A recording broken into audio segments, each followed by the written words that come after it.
In this episode, it's time to meet the Terceira pony. Off the west coast of Portugal, the beautiful islands of the Azores are an epic location for adventure travel, and it has been the home of these rare ponies for centuries. Hello everyone and welcome back to the channel. My name is Alyssa and I am on a quest to ride every breed. I'm meeting up with two scientists from the University of the Azores that have dedicated decades of their lives to saving the breed. Well, that was an animal that was always in the life of Azores. And I learned to ride. I remember that was a mare. She was too big for me, so I think I had 4 or 5 years old. I was 4 or 5 years old. And I made crazy adventures with her. And well, afterwards I started to ride normal horses and so on. When I went away from Portugal, I was 18 years away. And so when I came here to the university, I said, well, where is my ponies? And I was looking for the ponies. Where are the ponies? And was quite difficult to find them. And in that moment that I could not find them, I said to Susana, well, that will be our project. Of course, we had quite a lot of other things to do at the university, but this one is already around almost 30 years. Took us almost 1 year to find these 4 animals. And so we start with 3 mares, 1 stallion. You will see him is more than 35 years old. And you will look at him and he's a perfect horse. 2014, the Portuguese government recognized them as the official breeds from Portugal.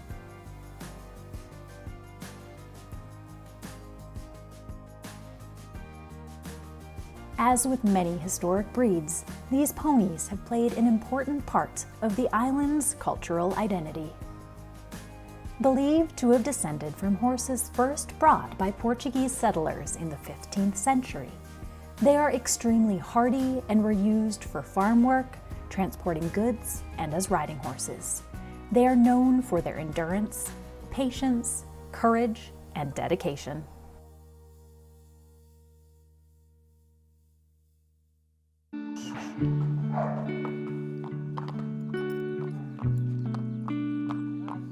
This one is Guru.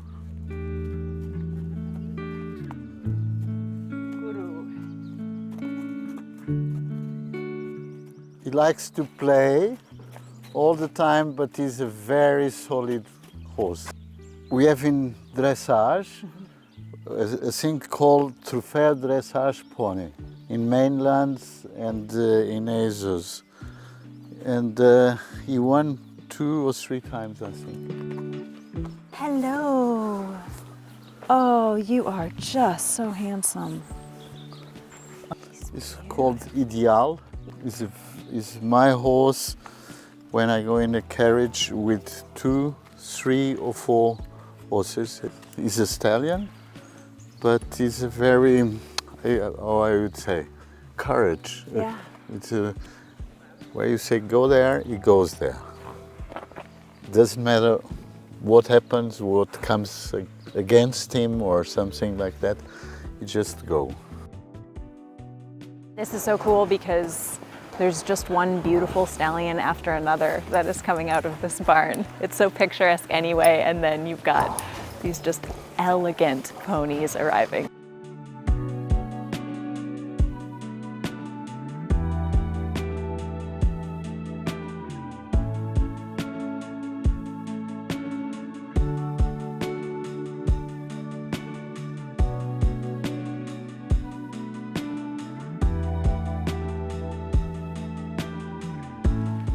Well, I say all the time, I hope we manage to preserve what we got. Yes. Because we didn't make that. They are like that.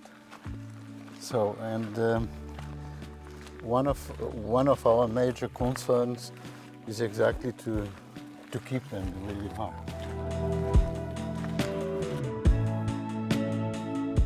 Today, there are around 100 registered ponies. I think it's very important that next generations know how the things were, not just from books, not just from stories, but looking at the things. And I don't believe that a person who likes horses is indifferent to such a horses. I don't believe that. That's why, well, we do what we can. 35 years old. That one's at least. Oh, wow. It was with him that we start all this breeding story. Oh my gosh. So he's on the base of many of the pedigrees. He looks so good for 35.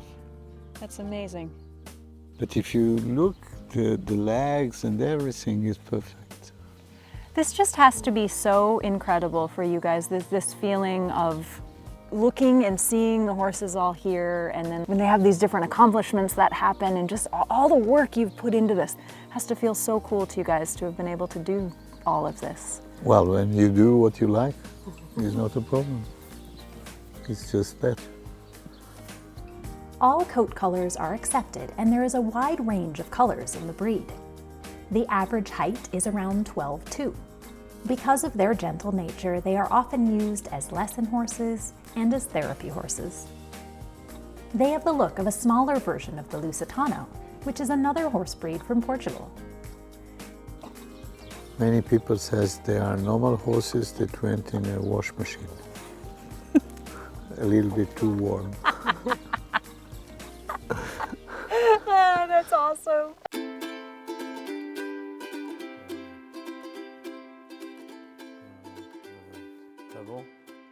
They need to have an activity. They cannot be just as a souvenir or something that we put on a table and stays there. No, they need to have a function. Yes. And a purpose. And the purpose is exactly to the kids, to teach the kids. First official breed in Portugal. I am so excited to ride. It's kind of like riding a unicorn. I just feel this like royal magical essence about these horses. I don't know. They're just so beautiful. I mean, look at his little face. That forelock, I love it.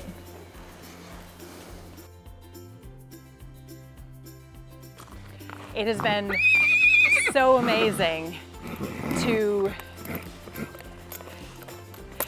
see these horses where they're bred. This is the island that built these horses. The Association of Breeders and Friends of the Terceira Pony was established in 2010, and the University of the Azores has played an essential role in the continued future of the breed. This is such a magical place, and it is so incredible that these ponies are still here today, still being used, still changing people's lives. I love it.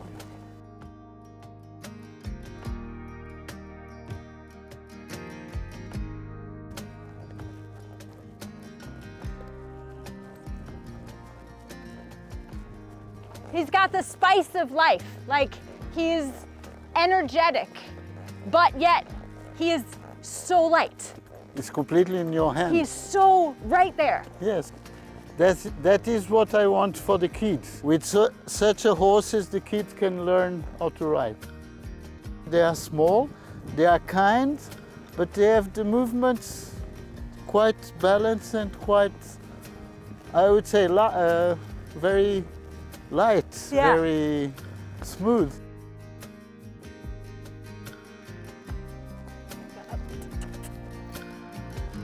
Good boy.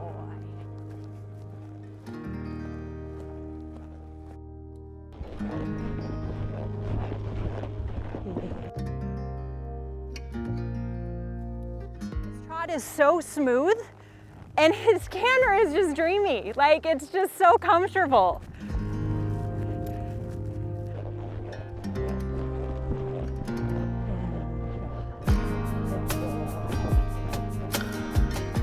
There is that picture of a young girl with a very happy face holding a pony. That's what we want to show to the world. How the kids can be happy and feel realized with these horses. And they can learn a lot, not only riding, but also how to be together with us, to be a companion. That is the story. And that is what we want. And as someone who is here right now, because of the opportunities that horse people in my community shared with a young girl, this is a story that I truly identify with, and I'm sure many of you do as well. So we're riding on the rim of a volcano.